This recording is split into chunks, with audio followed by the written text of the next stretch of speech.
So I was a biology major and I love biology. I was actually a molecular biology major, but I should have just been like, I don't know, maybe a zoology major because animals are shockingly cool across the boards, which is why you guys all watch Nature Channel stuff. But basically, one of my favorite adaptations has to do with, if you ever see like desert animals in Australia or other deserts, you'll get like, so here's like a bunny, right? All right, I'll get like, there may be some whiskers, right? And then separately from a bunny that you'd see like in the woods where there's shade and all this stuff, if you see a desert rabbit, I don't even think they're called bunnies, desert like a jackrabbit, you'll see they have giant ears, like giant. And I remember when I was a little kid, I thought, that must be so that they can hear predators coming their way. And I was convinced that this had to do with hearing. It totally does not. This has to do with cooling. So a lot of like these desert mice and these desert bunny have these giant ears, and they basically are a cooling process identical to how your car works with a radiator. You can picture the bunny, jackrabbit, whatever. You can picture the body as the motor where a bunch of heat is generated. It's already hot out and all this metabolism is generating heat. Their blood becomes warm and they need to cool it in order to, retain homeostasis and a constant internal body temperature, right? Well, what they do is they take this blood and they send it out to the radiators, right, which are thin with a lot of surface area. So they put the blood out here, which is more likely to receive any kind of a breeze or just actual air contact, which will cool the blood, right?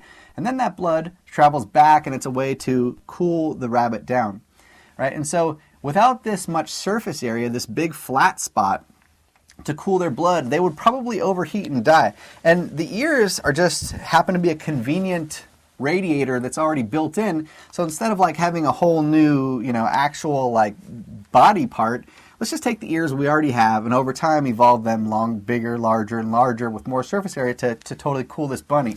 So now here's your grandpa's pickup truck. Oh, let's make that a little more square, right?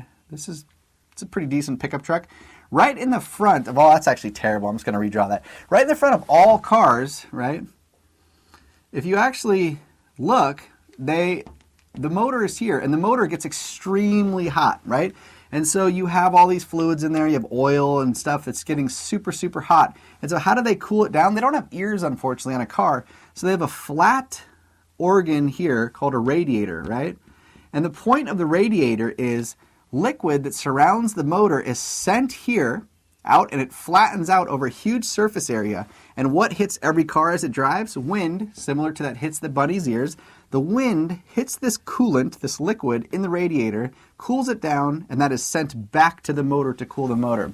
So, I mean, it's actually pretty amazing that Henry Ford and all these guys at General Motors are basically mimicking adaptations that happen in the wild, which is take your hot fluids, send them into a high surface area and thin, relatively thin, so it's all on the surface, and then you use natural processes like wind to cool them down.